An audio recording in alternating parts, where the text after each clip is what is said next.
स्वागत है आप सबका मेरे चैनल वॉक एंड टॉक पे। और अभी मैंने कुछ दिनों पहले ही अपनी 30 डेज 30 श्लोका भगवत गीता की सीरीज को खत्म किया।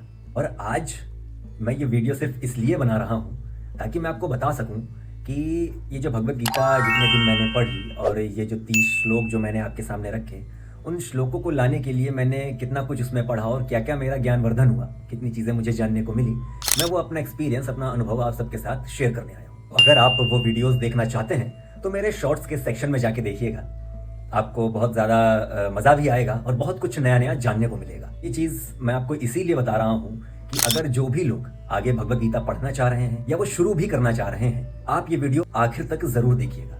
आपको बहुत हेल्प मिलेगी कि आखिर भगवत गीता पढ़ने से क्या होगा, उसमें क्या क्या चीज़ें मिलेंगी हमें जानने को। तो जब मैंने ये भगवत गीता की जो सीरीज़ है ये जब शुरू करी थी, तो मेरे दिमाग में ऐसा कुछ था नहीं कि मैं ये सीरीज़ बनाऊँ, लेकिन मेरे दिमाग में ये ज़रूर था कि मुझे भगवत गीता पढ़नी है। बहुत सारी मैं वीडियोज़ ऐसे देखता था कि जहाँ पे लोग ये बताते थे कि भगवत गीता के इस अध्याय में ये चीज़ लिखी हुई है, इस श्लोक में ये चीज़ लिखी हुई है, श्री कृष्ण ने ये बताया है।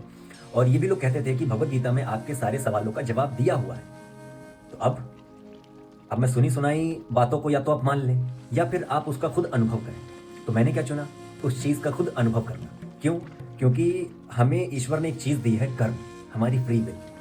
तो आप किसी के बहकावे में, किसी की बातों पे ना चले। मैं ये वीडियो आपके लिए बना रहा हूँ तो आप सिर्फ वीडियो देख के मत समझ जाए कि इसमें ऐसा ही होगा, नहीं, आप खुद अनुभव करें उस चीज़ का। क्योंकि भगवान ने हमें फ्री विल दे रखी है, हमें अपने कर्म हमारे अपने अनुसार दे रखे हैं। ये मैं क्यों बोल पा रहा हूँ? क्योंकि ये चीज़ मैंने भगवत गीता में पढ़ी है।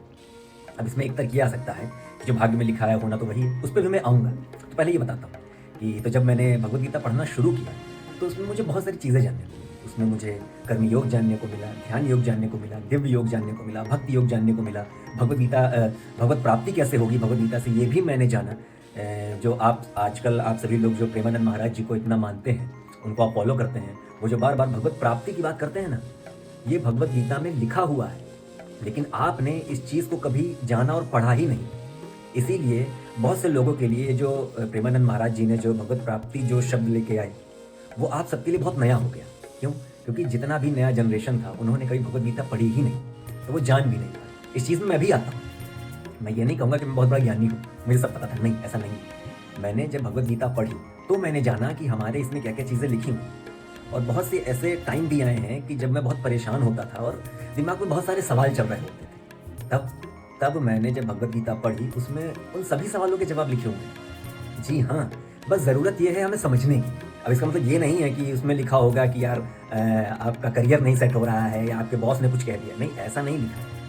उसमें एक दिव्य भाषा लिखी हुई जो भगवान श्री कृष्ण के मुख से स्वयं निकली हुई। तो उसको आपको डिकोड करना पड़ेगा, तब आप समझ पाएंगे कि उसमें क्या क्या लिखा हुआ है। अब आते हैं इसमें, जो मैंने एक बात बताई थी कि जो भाग्य में लिखा है होना तो वही है। तो फ्री विल और कर्म का क्या? देखिए, अब अगर आपको यहाँ से आगरा जाना है या फिर आपको कहीं भी बेंगलोर जाना है या दिल्ली जाना है या मुंबई जाना है, तो आप क्या करेंगे बताइए? आप ट्रेन से जाएंगे, बस से जाएंगे, फ्लाइट से जाएंगे, आप अपनी गाड़ी से जाएंगे, आप पैदल जाएंगे, आप साइकिल से जाएंगे। ये सारे हमारे कर्म हो गए। लेकिन आपका भाग्य क्या है? भाग्य है आपका मुंबई पहुंचना, दिल्ली पहुंचना, आगरा पहुंचना, हैदराबाद पहुंचना। ये आपका भाग्य है, लेकिन आपने कर्म क्या चुना वो मैटर करता है। यही फ्री विल है, यही कर्म है। भगवान ने बताया है कि आपके भाग्य में जो लिखा है होना वही है, लेकिन आप रास्ता कौन सा चुनते हैं वो बहुत मैटर करता है। यही भगवत गीता में बताया गया है। एक धर्म है और एक अधर्म है। आप अगर धर्म का रास्ता चुनेंगे तो आपका जो परिणाम है होगा वही, लेकिन उसमें जो कठिनाइयाँ हैं वो कम हो जाएंगी, वो बहुत ही सुगमता से हो जाएगा। लेकिन अगर आप अधर्म का रास्ता चुनते हैं तो आपका जो रास्ता है वो बड़ा ही आपका मज़ेदार होगा, बहुत मज़ा आएगा, लेकिन आपका जो परिणाम है वहाँ पे आपको बहुत ज़्यादा परेशानियाँ भुगतनी पड़ेंगी। तो ये अंतर हो जाता है फ्री विल में और जो हमारे भाग्य में लिखा है। इसका मतलब ये नहीं है कि आप हाथ में हाथ रख के बैठ जाएं कि भाग्य में लिखा होना तो वही नहीं।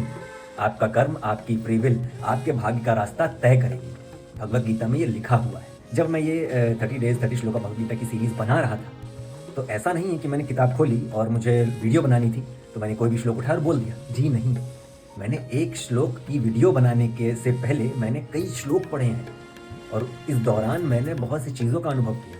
और ये जो मैंने अभी सिर्फ जो 30 श्लोक की जो शॉर्ट्स में वीडियो बनाए हैं, इससे पूरी भगवत गीता खत्म नहीं हो गई है। भगवत गीता बहुत बड़ी है, जैसा मैंने बताया ना 18 अध्याय हैं, बहुत सारे श्लोक हैं। तो अभी तो मैंने वो 30 श्लोक बताए हैं जो मुझे लगा कि बहुत सारे लोगों का ये सवाल हो सकता है। अभी ऐसे बहुत से श्लोक हैं, जब आप पढ़ने बैठेंगे तो आपको मज़ा आएगा। तो ये वीडियो बनाने का मेरा बस इतना सा ही उद्देश्य था कि जो भी लोग भगवद गीता पढ़ना चाह रहे हैं या शुरू करना चाह रहे हैं, तो अगर ये आप तक वीडियो पहुंची है तो आप इसे भगवान की एक मर्ज़ी समझें कि आप भगवद गीता पढ़ना शुरू करें ये वीडियो देखकर, ताकि आपको समझ में आएगा कि जो भी मैं ये बात बता रहा हूँ ये किस हद तक सच है। और आप लोग एक काम ज़रूर करिएगा, आप लोग भगवद गीता पढ़ने शुरू करिएगा और जैसा जैसा आपको नया नया फील आता जाए, नए नए अनुभव होते जाएँ, कमेंट में आके ज़रूर बताइएगा कि आपने क्या क्या नई नई चीज़ें अनुभव करी भगवद गीता पढ़ने के दौरान या भगवद गीता पढ़ने के बाद।